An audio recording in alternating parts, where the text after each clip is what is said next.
into till end of March, but I thought of keeping a midsem exam on 23rd and 22nd or 23rd exactly. Okay, so you have 2 exams already. So then how about today's 10th, right? Today's 10th. And what is 22nd is Monday, I believe. 22nd is Monday. Okay. Okay, so then we'll have one midsem exam on 19th February. That's Friday. Is it okay? Friday afternoon or morning? Sir, sir, I'll be returning on 18th night, so it will be Mitradeep. yeah, it will be a bit difficult for me. Uh-huh. Is Gunjan there? Gunjan, are you there? Yes, sir, I'm here. I told you, right? 24th to 27th, I wasn't here. 24th to 27. Yes, sir. Okay, okay. Because March first week we have our departmental annual talks. Okay, so March 1st to 5th. Well, we can have exam on March 1st. Okay, that's okay with everyone? Yes, sir. Okay, Yes, sir. sir. Hello. Fine with Yes. me. Yes, sorry, I got disconnected. Mitradeep, so we'll have Uh, on March 1st. Is it okay? March 1st works for me. Yeah, March 1st works for me. Yeah, okay. So then, of course, then we'll have an end of the course exam, end of the March. Okay, okay. And so that's first Okay, thing. thank Second you. thing is, yeah. So second thing is that so the next SEM courses are going to start. I think maybe the first course will be, I think all 3 courses will start from March 2nd week onwards. Okay, so there are 3 courses. You'll get the details, one is mathematical methods. Ravindra Venkatramani is going to teach. And another course is quantum chemistry. Jyotishman is going to teach. And there is another course, symmetry and group theory. Vamsi Vora is going to teach. So we have 3 courses from March 2nd week onwards. Okay. And of course, symmetry in group theory can be taken by second year students, but for first year students, then if you take all these 3 courses, then you'll finish your credits fast. Okay, that's second thing. And third thing is that, so you will have, so now all or on campus are in town. So here, so we'll start lab rotations. Okay, so where you will spend afternoons, okay, in one of the labs in the DCS. So that's going to start from most probably February 22nd onwards. Okay, so you will get a schedule. So roughly you spend 1 week in every lab. There are about 10 labs plus other facilities. So roughly about 12 weeks. Okay. So then all these 12 weeks in the afternoons, you'll be busy. So physically now you have to be present. And the courses as well, I think all 3 teachers want actually to conduct classes in physically. So all the students actually need to attend physical classes, but in a different room, much larger room. When this room is good, but we have even larger room so that you can actually maintain the social distance. Okay, so those are the news items. Okay, but you will get the email about the next 3 courses and lab rotation schedule soon. Okay, be ready. Okay, so then our midsem exam will be on March 1st. Okay. Okay. So last class we were discussing about. So Aditya, you got the co-host thing, right? Yeah, yeah, I Okay. understood. Record. Okay. Okay.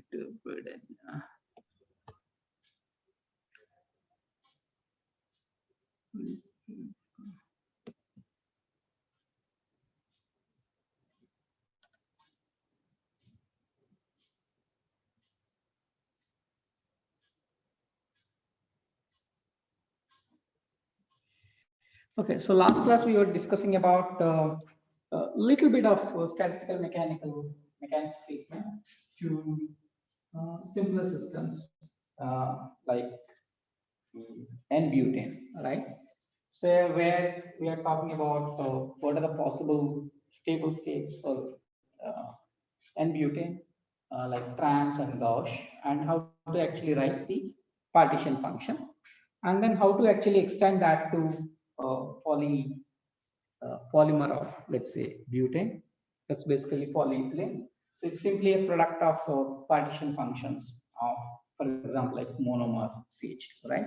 So that's a very simple treatment. So now, can we think of now the similar treatment to polypeptides? Because in polypeptides also you have actually repeating units, right?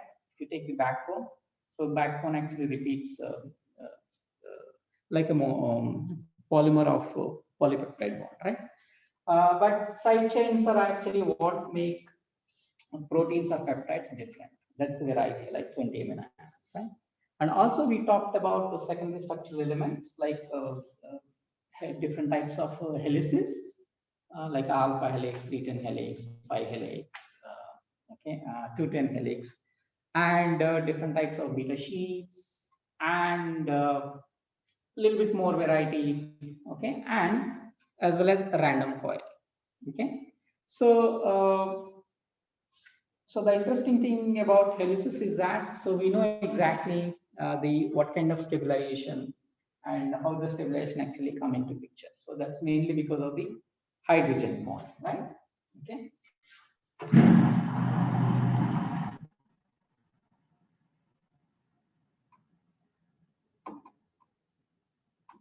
Okay, so stabilization is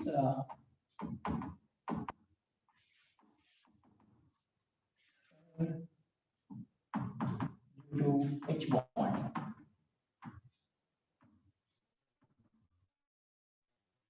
Okay, so let's say there are different types of helices, right? The most common is the alpha helix. Okay, so what are the characteristic properties of alpha helix? Anyone? It is a three kind of 310 helices. Three, three, Uh, 3.5 Alpha helix. 13. Sorry. So what is 3.13? 3.6. What is 3.513?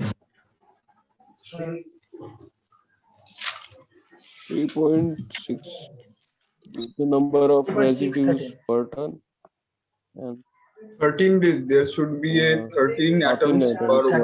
Y2 Y plus 4 hydrogen bond. So first thing is there is a hydrogen bonding between Two ith and I plus 4th residues. So one needs to be donor, one needs to be acceptor, right? Yes, sir. So what is a donor atom and what is the acceptor? The amide hydrogen is the donor It is a atom, donor and carbon and is the the acceptor. carbonyl oxygen is the acceptor. Okay, so in I and I plus 4, so which one is donor and which one is acceptor? I1 is the I plus 4 I is is the I is the acceptor and acceptor. I I plus is the 4 is acceptor. the donor. So I is the acceptor and I plus 4 is the donor. Yes, sir. So I carbonyl oxygen bonds to I plus 4th amide, okay, Yes. Na. Yes.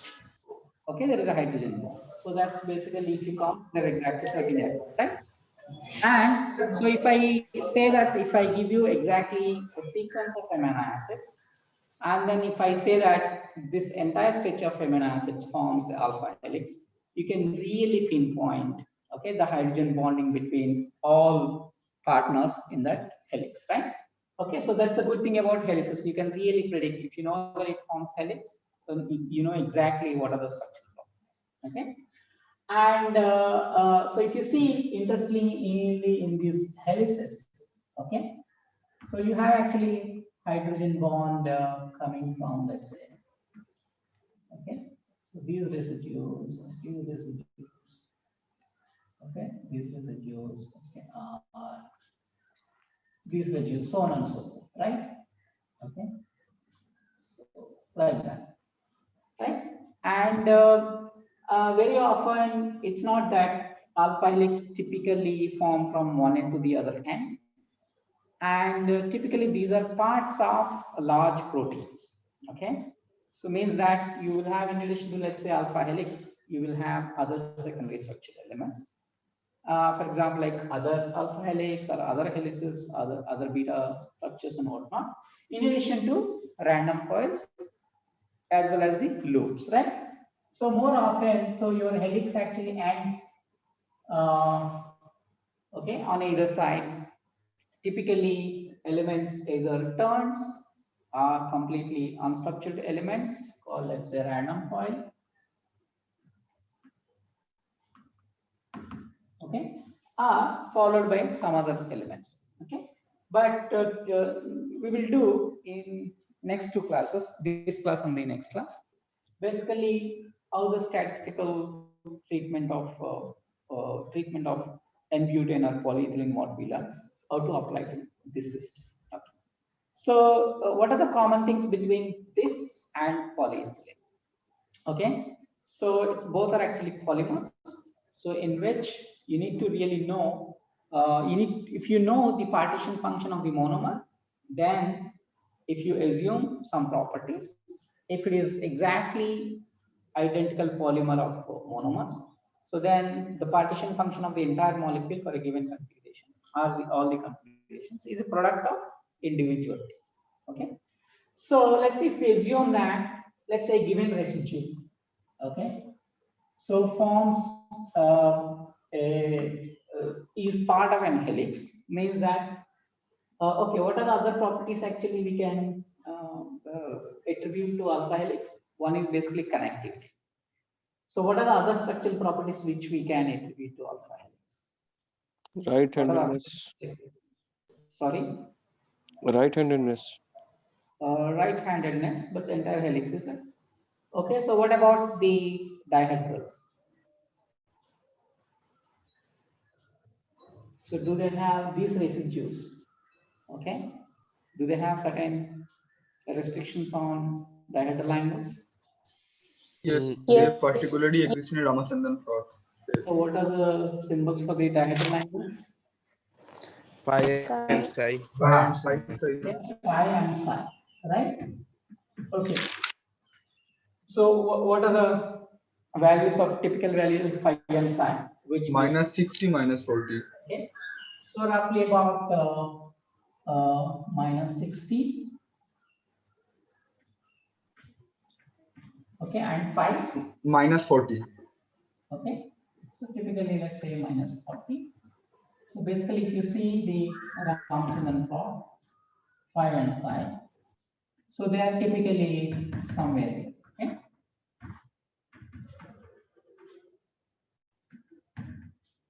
Okay. So basically, this is a third quadrant. So basically, both are minus, right? So typically, these are the values around minus 57, typically, and minus 45. Okay. So now all these residues, okay, which are part of the helix, have this constraint. Okay, so they basically phi and psi are restricted to a small region. Okay, but let's say other residues which are not part of. Okay, so right now we are talking about only helix or non-helix. Okay, properties. We are not really worried about other structural elements. So let's say now the residues which are not part of the alpha helix are not restricted to this, right? So their phi and psi will have larger freedom, right? Okay, so now we can actually divide two groups. Okay, so where each residue, if it is part of a helix, so then they will have this combination of phi and psi. But if it is not part of a helix, so then phi and psi can be much larger freedom, right? Means that now, so there is a stabilizing factor here. One is restriction, so entropically low entropy because they are restricted. But however, they are stabilized because that residue actually forming a hydrogen bond with its partner. Okay, so I2I+4. So the stabilizing factor is formation of the hydrogen bond. Due to hydrogen bond formation, stability is coming. But at the same time, it's restricted to certain conformations so that its entropy is low. Okay, so these two factors actually working against with each other. But if you see a residue which is not part of alpha helix, okay, which is, let's say, random coil. Okay, so this is, let's say, helix conformation H, and this is coil conformation C. So now here, this doesn't have any stabilizing factor because it's not really hydrogen bonded to anything. But at the same time, it conformationally, it's free. So it can have actually huge variety. So again here, it's not really stabilized because it doesn't have any additional stability coming because of the bonding. But yeah, it has entropy, it has high entropy. So basically, again, two factors which are working here slightly opposite. Okay, this is entropically restricted, but stabilization comes because of the hydrogen bond. Here, there is no additional stabilization because of the bonding, but yeah, it has conformationally free. So basically, it's stable. So now let's say each residue, let's say, fluctuates between C and H. Okay, so then we have to really see that how this actually plays against the entire conformational state or the entire configuration of the molecule and how the partition function really changes. But another thing about alpha helices is that, so if the helix is actually continued, let's say, for example, let's say 10 residues. So then residue 1 to 10. If the residue 1 is in alpha helix, okay, so it actually makes it easier for the neighbor residue to form helix because it's already brought into contact conformationally because it's already the residue is restricted because of the hydrogen bond. So it makes the next residue make it easier for it to form, okay, to form hydrogen bond or continue the helix. And the third residue, it becomes again easier because its neighbor residue is helix. So like that, helix can propagate, but somewhere helix needs to initiate. Okay.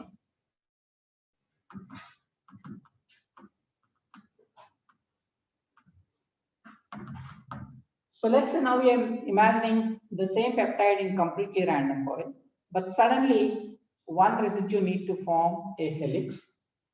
So then the helix can propagate further along the sequence so that you have a stretch of residues which are forming helix.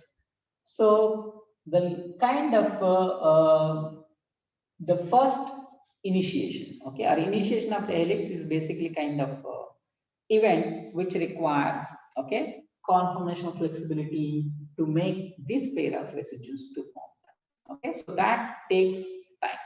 But once the first contact is formed, the neighboring residue makes it easier for that because it's not now the peptide is actually already conformationally constrained so that this residue can find the neighbor of the, let's say, this donor and acceptor, neighbor of the acceptor, okay, easily, and then this helix can propagate. So what it says is that, let's say if one residue is coil, if that becomes a helix, the neighboring residue, okay, it's easier for it to be helix because it's the previous residue actually brought the condition such that helix is initiated. And now all these residues can actually form helix much easier than this.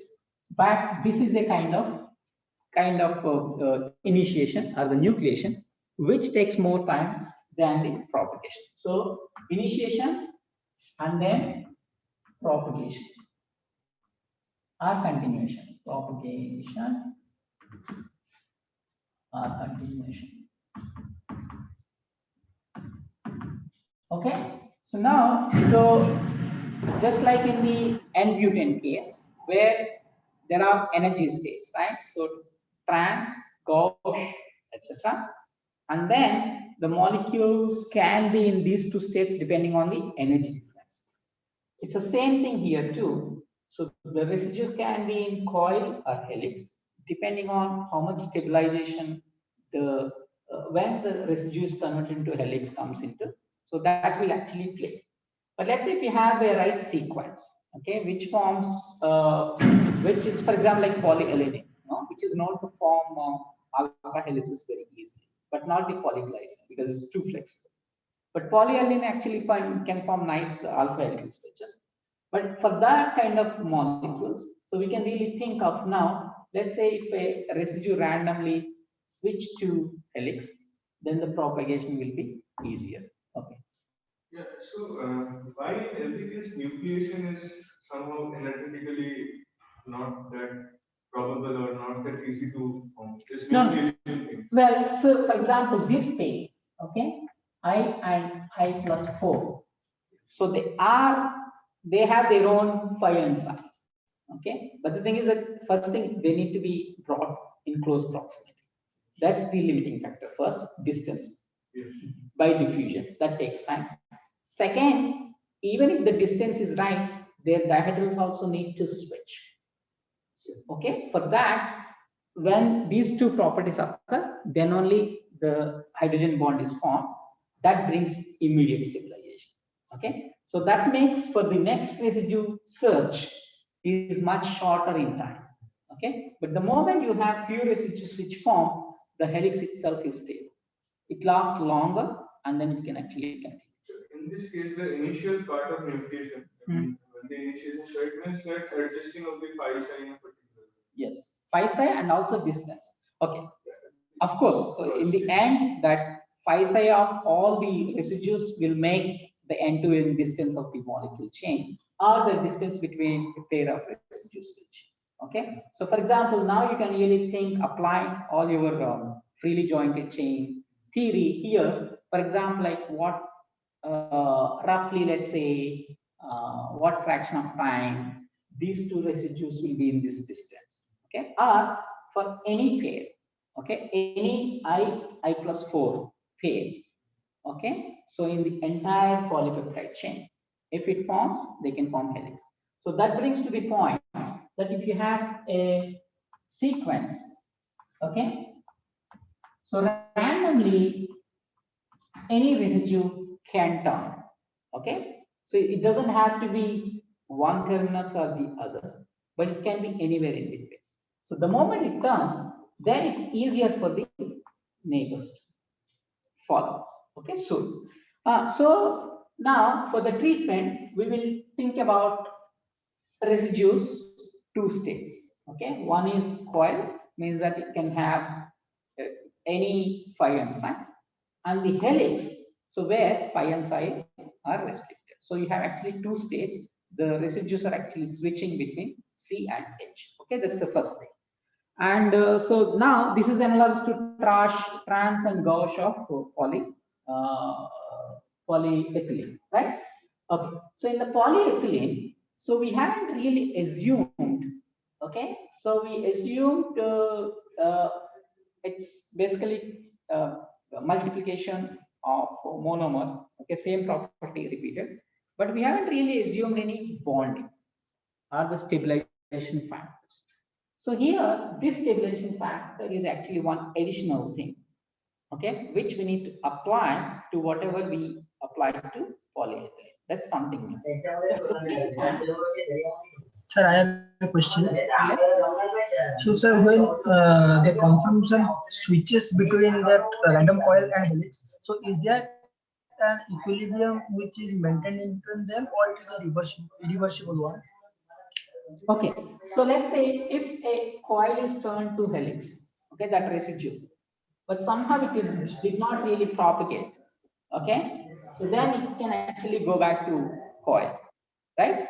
But the neighboring residues turn very quickly to helix, so then it's very unlikely that you can actually break these two hydrogen bonds. Basically, you have to break two hydrogen bonds to turn into coil. But let's say immediately another residue also turned helix. So then you have three hydrogen bonds. Okay. So now you can really think of how the kinetics actually will play into such that if the helix stretch is larger or more number of residues are involved, then it's very unlikely that it will stretch this. Okay. So now you have to actually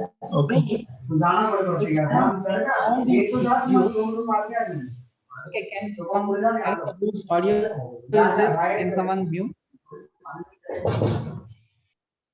Okay, thank you.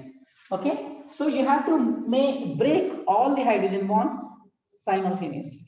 then only this entire stretch will convert back to a random coil. Okay, so this is property is called cooperative. Okay, so now because these individual hydrogen bonds make this more stable, so unless you break all these interactions together, okay, in short span of time, this entire stretch will not convert back to a random coil. Okay, so the longer the stretches, the less probability they convert to coils. Okay, so those are the factors one needs to really count in. It's not like equilibrium or anything, but you have to really see that how long is the helix stretch, how many stretches are there. Okay, and we are not even really talking about tertiary structure here. Okay, tertiary structure means that you have two helical fragments can bind to each other, form, let's say, helix interactions, and so on and so forth. We are not really talking about very simple treatment. The residue can be in two states, a coil and helix. But if a residue is turned into helix, then it's easier for the neighboring residues to turn. So this initiation requires more energy. This state has this residue's energy is different from basically the neighboring residues. Okay, two states. Okay, so now, we will talk about, for example, let's say take a random sequence of amino acids. Okay, without worrying about the side chains, because we don't have to really worry about the side chains, because all the stabilization typically mostly coming from the hydrogen bond. Of course, depending on what side chains, they can have some weak association, but we are not worried about that. So let's say if you have a sequence of amino acids, and then we will write that every amino acid it's in a coil or helix. So that will give basically, okay.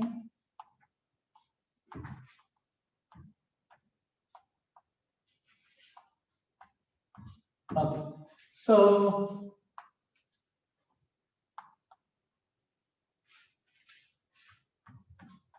okay, so this is a 20 amino acid polypeptide. Okay, imagine. So now, so this actually has residues both in coil, random coil, and helix. So first 4 residues are in random coil, but the next 4 residues are in alpha helix, and the next 2 again random coil, and just 1 residue, okay, is in alpha helix state. Next 2 again coil, next 3 in alpha helix, and next 4 in coil state. Okay, so for the to make the treatment easy, okay, so what we will assume that in the alpha helix the connection are between I and I plus 4, right? So just to make this treatment simple, we assume that it's basically I and I plus 1. Okay, so it's not going to make any much difference in the end, but it reduces the complications. Okay, so let's say only neighbors. You know, for example, basically this residue is forming, okay, hypothetically its neighbor such that this residue is in helix, etc. Okay, so this is a stretch which forms helix. One residue being in helix, what does it mean? So basically it has the right phi and psi, and it has, for example, let's say, okay, it has a donor, okay, which forms hydrogen bond with its neighbor, but the neighbor's phi psi doesn't have to be alpha helix, right? Because you need only one. Okay, so I have let's a see if question. we, yeah, okay. So, sir, that one helical conformation that do not propagate, is it because of the restriction imposed by the phi psi, or else we can consider that the entropy is driving that CC configuration after that helix? So no, right now we are not saying that it does not propagate or it propagates. We are saying that randomly if you take, okay, this is one of the configuration. Okay. Okay, okay. So later you will take all possible configurations and apply the partition function. Okay, so partition function will dictate basically what is the probability of a given configuration. Okay, Sure. so we can have always things like this, like one residue can be in helix, because our assumption is that So it's only forms hydrogen bond with, let's say, imagine only the neighbor one. So its phi and psi need to be in that where alpha helix is there in the Ramachandran plot. But otherwise, the neighbors alpha, phi and psi can be different. Okay, there was a question. Sir, actually you answered that during this discussion. Okay, good, yeah. Okay, so let's say this is one of the configuration. Okay, so now, so imagine this is like in polyethylene case. Okay, this is like let's say trans. This is like gauche. Okay, two different states. That's what we're talking about. So then individual residues will have different energies. Okay, because they are in different structural states. And so for example, let's see if you assume this is like trans and this is gauche. So this will have certain energy and this will have certain energy. So in the end, we need to really know only the relative energies, right? We don't really have to worry about the absolute energy to get the partition function and so on and so forth. So we assume this and we have to treat the elementary weights, right? So Boltzmann weights multiplied by for any energy state, you can have its Boltzmann weight multiplied by degeneracy, you'll get the elementary. So let's say you assume the elementary weight of this is 1. Okay, means that its energy is 0. Okay, is e power E is 0. So then it's basically its elementary weight is 1. So with respect to this, so now we will calculate the elementary weights of other residues.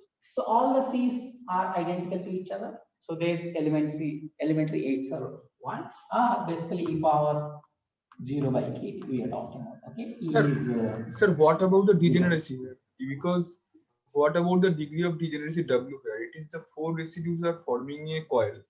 So no, we are talking about individual residues. Okay. For example, like in the case of N-butane, remember Yes, sir. each carbon can be, it will have two gauche states. Yes, sir. Okay, but they are different from each other. So then the degeneracy is 2. Yes, sir. Yes, sir. But we didn't really worry about the neighboring CH2s. It's the same thing. This is like imagine one CH2 unit. Okay, sir. Okay, sir. Now got Okay, it. so imagine this energy is 0. Okay, so then its elementary weight is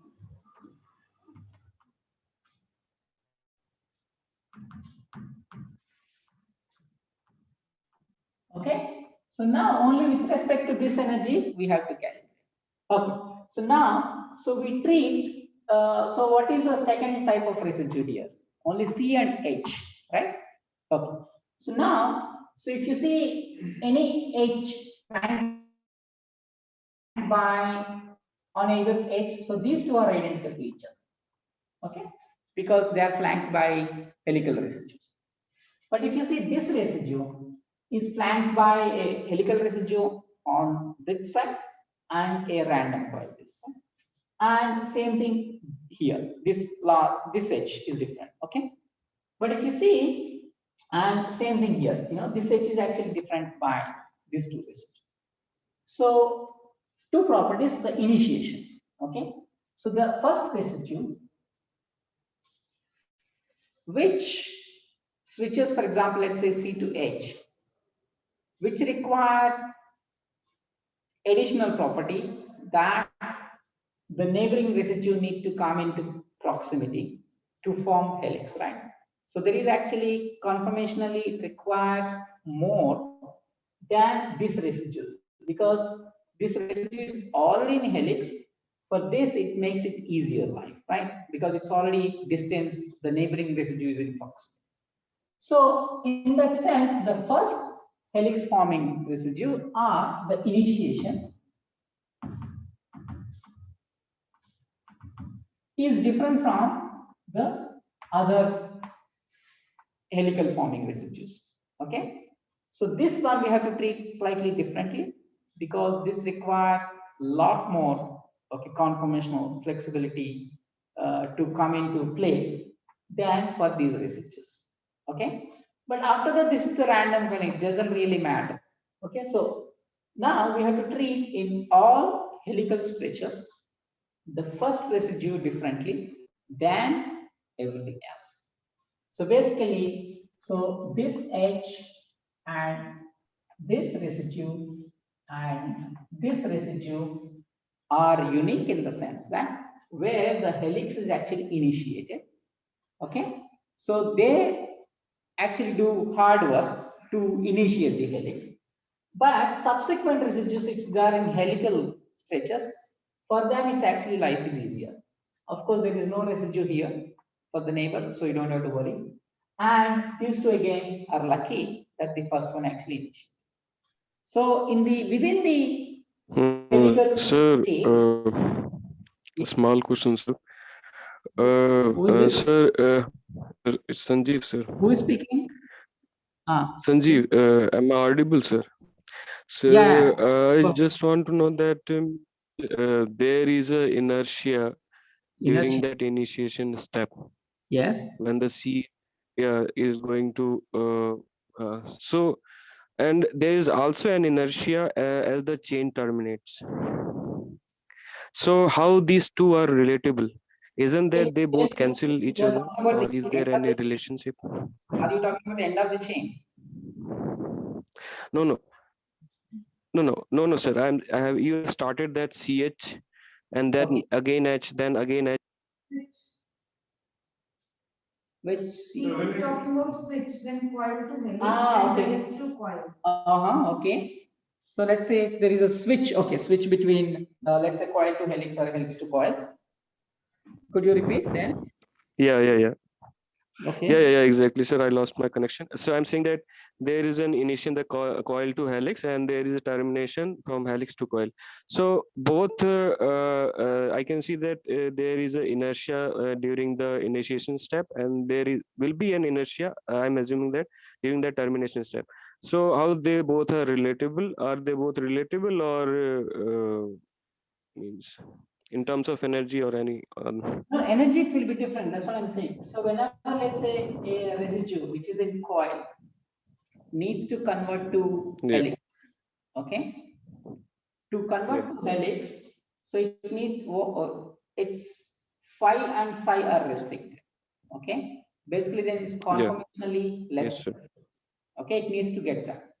Second, Yes. it needs to Yes, get neighbor in the physical proximity.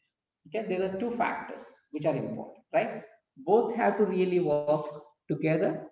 Okay, only if one of them is working, then this will not work. So that's for the initiation. But the moment one residue turn to helix, the neighbors, okay, so for them only one factor needs to work. Only its phi and Yes, sir. psi, because the distance is all Yes, sir. proximity. Okay, it's the same thing Yes, sir. here. So for all these residues, okay, after the H, the only property for them to convert to helical stretch is that simply their individual phi and psi. Okay, so Yes, energetically sir. only, Yes, sir. but the first one it's a different. So that's why we are actually treating this state is different from the other. Okay. Yeah, exactly, sir. Like the first one is different, exactly like the HC is also different, sir. So the where the this yeah this is not also different different. no, it is not different because this doesn't have to do anything because this is free. This is as free as any other C. Okay, because its properties are not constrained because of the previous residues in the helix. And it's the same thing. If even the next residue is helix, random coil residue properties are not going to be affected. Okay, it's basically its properties are independent of whether the previous residue is a helix or the next residue is a helical residue. Okay, that's the property of the C. They are random, independent. But however, when the switch occurs, so what needs to happen at that residue versus if this needs to be continued, what needs to happen? Okay. Yeah. So Okay, let's sir. say now elementary way. Okay, for the random coil residue is So- 0. That's energy. So it's 1. Sir, I have a question. Yes. So this is actually based on like a continuation of what Sanjeev has said. Let's say if there is a coil just following a helix. For coil. If there is a residue which is in coil just following a helix, Yeah. then initiation, then that residue converting to helix is much more easier, right? Correct. So shouldn't that affect the partition function of that residue? No, so the same as here, right? So here, No, so this is the first one. huh, So let's say the ninth residue. correct. So the ninth Yes, we are residue, talking about this residue. yes, this Okay, guy. this So residue. it's just after a helix. Okay. So let's say within a coil, let's say the probability of a coil suddenly transforming into a helix is 1%. Okay. I'm just putting the random number. But if it's, let's say if a helix is just preceding it, then that number is, let's say, 5%. Okay. So shouldn't that affect the partition function? No, because it's okay. So here, no, it's only phi side changing is not going to help, right? Because it needs to form. It's okay. So unless this residue, okay, so this residue needs to connect with that, right? Then only. Yes. Okay. So you have to really see that. Okay. So then, for example, let's say, can this residue also convert to helix or not? Yeah, that's the same question. Okay. So it doesn't really work like that. For example, let's say you're saying that, let's say if it switches only phi and psi. Huh.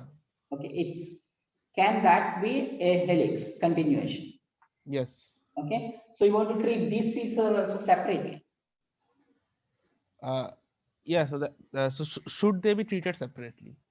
Because I'm just considering the probabilities. So helix versus not a helix.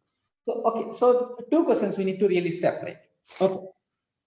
The question is that, so this is a given configuration state.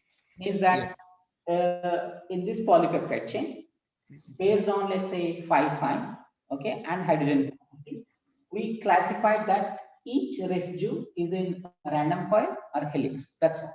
Yeah. What you are asking is that, can this be converted or not? That depends on these properties. Okay. So that's what actually now, then you have to treat that as a separate configuration. Okay. Convert from this to that configuration. How much energy is required? Or even that, you can actually, this H can go back to C. This That can. H can go back to C. So we are not really asking that question. That will come finally in the partition function, depending on what is the energy of this state versus, let's say, next state where this C is converted into H. Okay. Okay.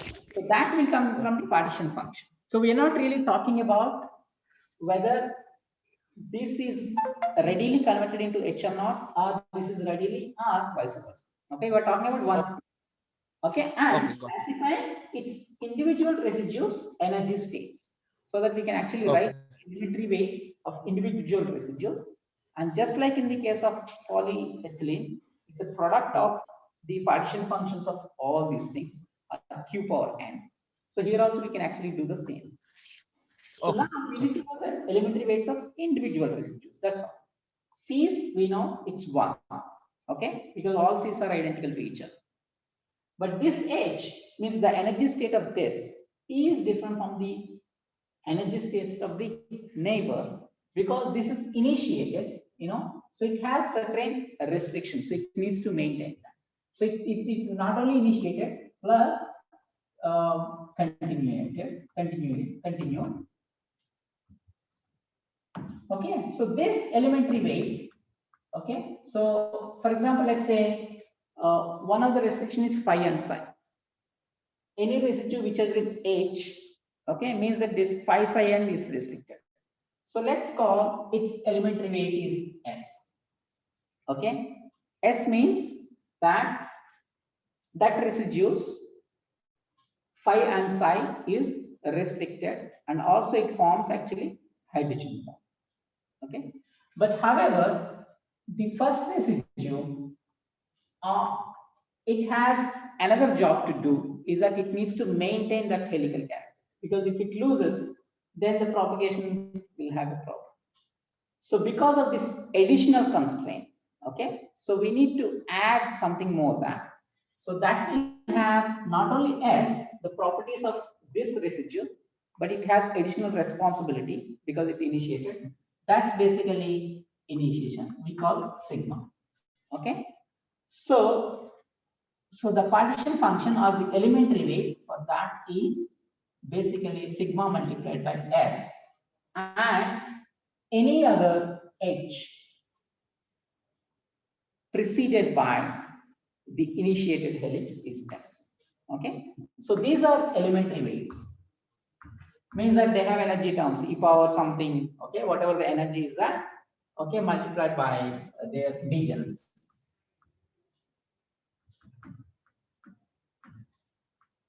Okay, so once we know the elementary weight of each residue, okay, so to get the partition function of this configuration, we have to actually multiply all these things. Just like in the case of polymer, we have done Qn is nothing but Q1, okay, N. So here, so what is the partition function? So this is 1 multiplied by 1 multiplied by 1 multiplied by 1. Then the first H1 is sigma S multiplied by SSS. Like that you can actually write, right? So for C, elementary weight is 1. First residue which is initiated, sigma multiplied by S, and the subsequent helical residues just S. Means that the energy of this is different from the energy of this. That's all we are telling. Okay, but once the residues in the middle of the helix have. Okay, so this can be simplified and you can actually write. So once you don't have to really worry about, because it's a multiplication identity. So all you have to worry about S and sigma. Okay. So Yeah. the second and third H, which you're both taking as S. Hmm. So the second one has the fourth residue to the second one is C. Fourth residue. There are 4 H. Correct. Second H Yes. has its fourth residue as C. If you come, and So, now no, suppose so if there is H, then no. So here we are not really worried about I to I plus 4. hydrogen bonding, wouldn't that That's- better? No. So we assume that it's not I to I plus 4, it's basically I to I plus 1. That's simple assumption. But in reality, of course, it's I plus 4th residue. So that will play a role then. If the fourth is H, then hydrogen bonding will be Exactly. favorable. So in reality, it's I to I plus 4. Means that now I2, I3, let's say if it is only one pair of residues formed hydrogen bond, that's I to I plus 4. So then only one H. If you want to write the second H, then I plus 2 to I plus 5. Okay. But then it doesn't mean that I plus 3 and 4 have the helical residues. They are part of the helix, but they are not considered as helical residues because unless their phi psi fall onto that, they also have hydrogen bond acceptor. Then only this. Okay. So to simplify that, we assume that hydrogen bond formation is its immediate name. Oh, okay. Sir. So Sir, yeah, just quickly. So it doesn't really matter now how big is the sequence. Okay. So you can write partition function very easily, right? So how many sigmas will be there? Number of helical units. Okay. Number of helical stretches.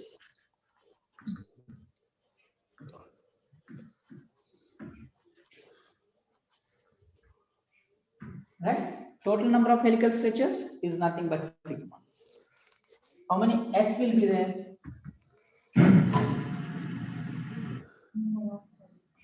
No, number of helical residues.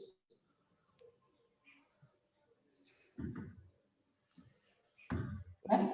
So in this, it's a 20 amino acid residue. Right? How many have 4, 5, 6, 7, 8? So it's basically S power 8. And how many helical stretches? 1, 2, 3. So you have actually, okay. So basically, okay. So let's say if it is I is number of this and J is number of this, then it is sigma I and S J. Okay. So now you can write for a given configuration of a polypeptide. Okay. If you know the number of helical residues and helical stretches, its partition function is basically this. Okay. So that's Q, right? Okay. That's basically only for this configuration. But the total partition function, you have to actually for all possible configurations. Okay. Summation of all these configurations. Okay. And imagine now there is a configuration. So here total how many residues are helical residues? 8, right? 8 residues are in helical, right? Now and how many are there? See the helical stretches 3, right? But can you write a configuration other than this, which will have 3 helical stretches and total number of 8 helical residues? Is it possible? Right? But the energy of that configuration is exactly same as this configuration, but they are structurally different because the stretches can be at different positions and each stretch can have different number of residues, but total can be 8. So that's where the degeneracy will come. Okay. So the degeneracy of all those states is basically W. And sum of all those, okay, will give you total partition function. Right? So this is total partition function. Okay. So typically we know that if we know the partition function, then we can actually calculate properties of the system, right? See, in the earlier case, we have seen how to get the average energy of the system. Okay, so you get the average energy of the system if you know the partition function. Okay, so here also, let's say if you want to know the number of helical stretches. Okay, so average number of helical stretches. Okay, and so this is summed over all ING. Okay, so let's say if you want to know the average number of helical stretches. No, a helical, yeah.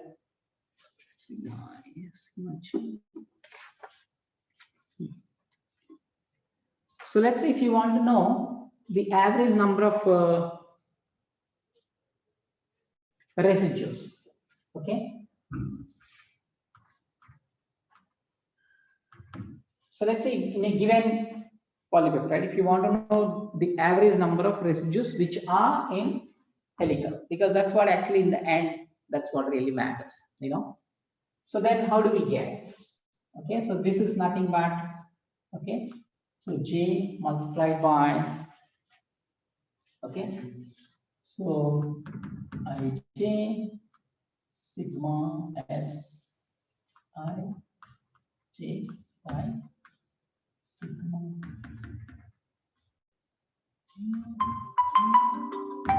Right, so that's exactly. So, right, so average value of this is basically J multiplied by all these things, right? Okay, so let's say this is called equation 1. Okay, so if we do this,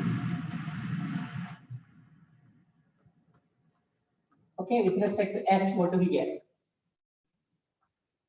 Okay, so okay, so J and J sigma S J minus 1, right? Right? Okay, so and this we will multiply with S. Okay, and so multiply with S Okay, and then divide by Q.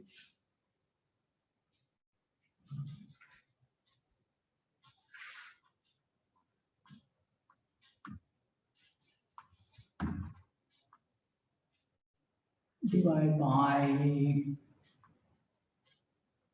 Q is I J sigma S I J. Okay. So now this is same as this.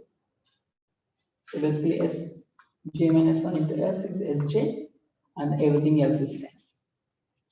So this is nothing but then J bar.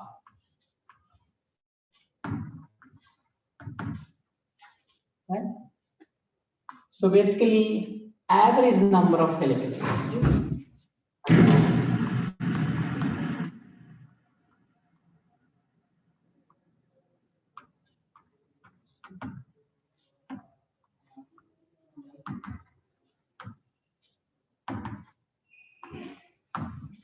Okay, so we are talking about the average summed over all configurations. Okay, in the population is basically, if we know the partition function, so then basically S is nothing but that's elementary weight. Basically the energy difference between, because we assumed C as energy is 0, and then S is basically with respect to that. So then we can actually calculate. Okay, so in the next class we will exactly write Q for a peptide of length n, and then how to actually get some other interesting parameters. Okay, so this kind of treatment can be done for helices, but not really for bigger helices. Why? Sir, I have a question. Yeah. Sir, in the 20 amino acid residue which you have drawn, Yeah. the 11th has only one H. Yeah. 11th residue has. So how can its partition function be sigma s? Because it just starts and terminates. Exactly. So it has the burden of two things, right? It needs to itself in phi psi matching with the Ramachandran, but it also needs to bring the far away residue to form the first contact. Yes, sir. That's why its property is different from, let's say, the neighboring residue. Okay, so that's why all initiation H's have this energy is different. Okay.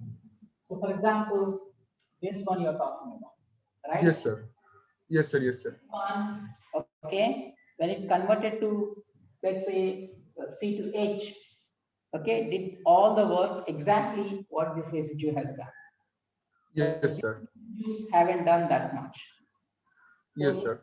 every helical stretch, the first edge where the helix is initiated, okay, all their energies are exactly similar, different from the neighboring helical residues. Okay. Sir, but in other stretches, the helical residues make contact with the other helices in the propagation steps, right? In the fourth stretch, in the first stretch and the third stretch, they make contact with other helices. Correct. But in the 11th residue, it makes contact with two coils. Exactly. So you're talking about the stability of this configuration. You know? Yes, sir. We are not really worried at this stage. It says that if a peptide forms this configuration, okay. Yes, sir. One of the configurations. We are not saying this is this most stable, okay, state for this. Unless the next one turns to helix, it will not stay, but it will convert back. But the thing is that momentarily this configuration happened to exist. Yes, sir. What you are talking about, the probability of this configuration is very low. Yes, sir. Yes, sir. Okay, we are not really worried about that. Okay, so that we have to calculate once you get the partition function for this configuration is this. But now you get partition function for another configuration where either H turned to C or this C is turned to H. Now you talk about the probability ratio, okay, between this configuration and that. We are not really talking about this configuration is stable or not. The same thing Mitradeep was also raising. No? Sir, another thing Yeah. here, that in this case, the other stretches will be the 11th residue has only single H. Will it energy be same as that of the other initiation H's? Yes, exactly. Because because the work done by these residues are identical. Okay, sir. Okay, sir. Now got that point. Yes, Okay. sir. Yes, sir. Got that point. To Yes. get into that, to come into that state, okay, both energetically and structurally is similar. Okay, sir. Got that point. Got that. Okay. So next class will be on Friday. So I might have missed it due to bad connection, but can you please reiterate what does this term sigma exactly mean? Oh, sigma exactly mean. Okay, so let's say let's call this H1 and H2. Okay, so the first one is H1 and second one is H2. Okay, so for the H1 to, let's say if this needs to be converted from C to H1, what other things need to happen? So it needs to have the correct dihedrals Yes, as well as the hydrogen bond formation. means the distance from the distant residue, right? Yeah. The distance need to be matched, two parameters, right? Yes. But the moment first one is formed helix, the second one, distance is already matched, Yes. right? For example, let's say you don't have to really bring in your donor in proximity. Okay. Means that now this doesn't have to spend that much energy, or the stabilization will not be that much. Okay. Okay. And whatever is true for H2 is true for continuation. H3 as well. Yeah. That's the main if you understand that, then everything else is just only mathematical. Okay. Okay, so next class will be on Friday. Okay, same time. Okay, sir. Okay, yeah. Okay, sir. Bye, sir. Bye. Bye, sir. Bye, sir.